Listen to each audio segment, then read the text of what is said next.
It is impossible to believe that the human mind, motivation, and spirit could create a miracle.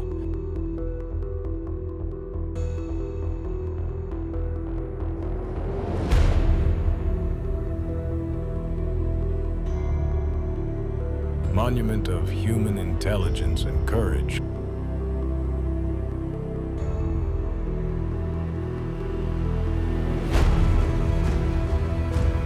The Hoover Dam represents engineering genius. To build such a grandiose structure using the technology of the 1930s seems simply impossible.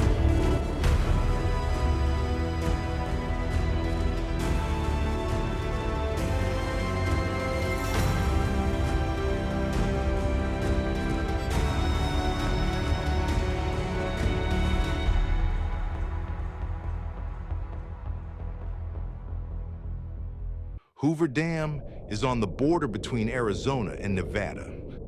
It controls the flow of the Colorado River and is responsible for the creation of the giant scenic reservoir of Lake Mead. It's just only 30 minutes from Las Vegas. Here are some facts you may not know about Hoover Dam. Hoover Dam was built between 1931 and 1936 and was constructed for multiple reasons. 1. To help control flooding of the Colorado River as it snaked through the southwest to the Gulf of California. The dam was constructed to provide hydroelectric power to millions of nearby residents. Hoover Dam has been creating hydroelectric power since 1936.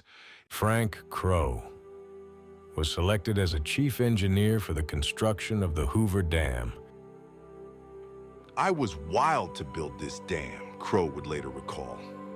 I had spent my life in the river bottoms, and Hoover meant a wonderful climax.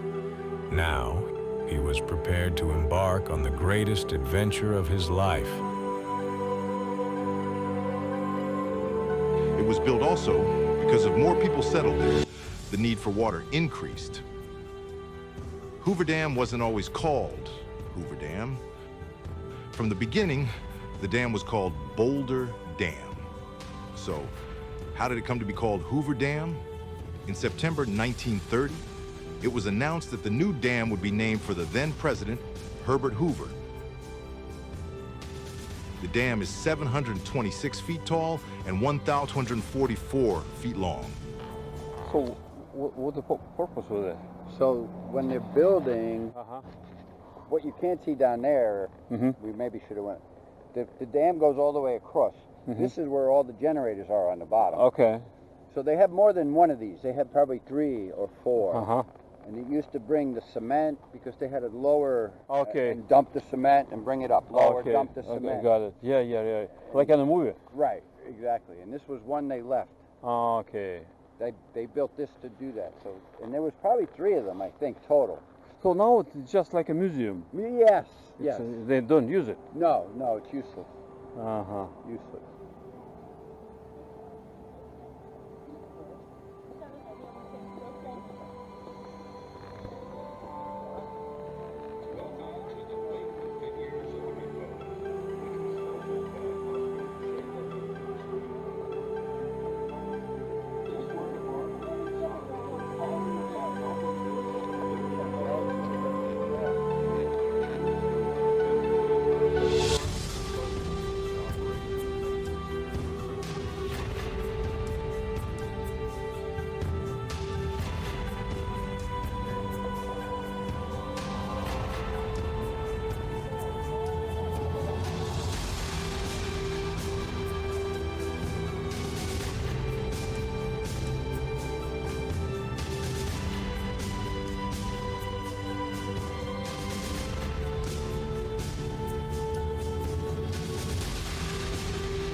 As many as 138 workers died during construction, 96 deaths due to accidents.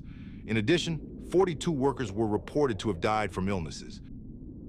In all, around 21,000 men worked to construct the dam. Wages were slim compared to today's standards, an hourly wage ranging from 50 cents to 125.6. The Nazis plotted to blow up Hoover Dam. For this reason, Hoover Dam was closed to all visitors until the war ended in 1945. The next thing they did is they built two temporary dams, the Upper Copper Dam and the Lower Copper Dam.